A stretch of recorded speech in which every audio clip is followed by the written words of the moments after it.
local news that matters on Fox 44 News. Well, on opening weekend at the nation's site of excitement, everyone took some time to honor the founder of Thunder Road in Barrie. Ken Squier died back in November at age 88.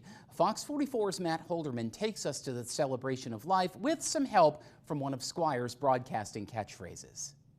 What a tremendous day it was here at Thunder Road, honoring the life and legacy of the man who built this place, the late, great Kenley Dean Squier. Some of Ken's lifelong friends, family members, multiple Vermont governors, and even NASCAR's president all came out for the celebration and, of course, to share some stories about the man they all knew and loved. This is a day, I hope, of a lot of laughter and a lot of stories and remembering him and probably a few tears. The first people to speak were Ken's children, Ashley, Jane, and Travis Squier, sharing details on some of the planning that went into the celebration of life, something Ken apparently didn't want to have a hand in. I said to him, if you don't help me think about that memorial service, I am putting your ashes in a cannon and I will shoot you off at the green flag of a tiger feature at Thunder Road. And he said, that's a great idea. Along with that, they discussed some of their favorite childhood memories with their father and what it was like growing up in a racing family. Very funny story is that Ashley and I both got in trouble in elementary school.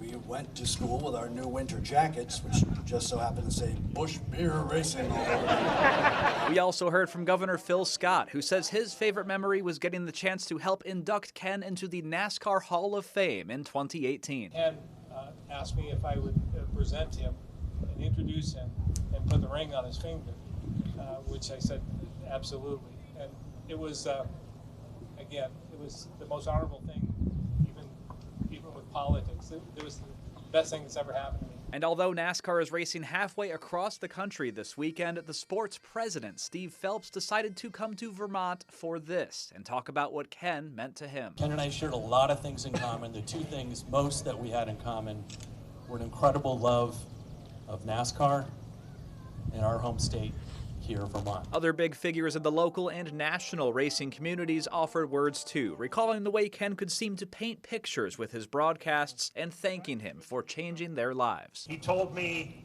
that guy in that car right there, he may pick up your garbage tomorrow morning, but tonight he's a hero. Ken put me and my brother and all of us here on the map, as far as racing.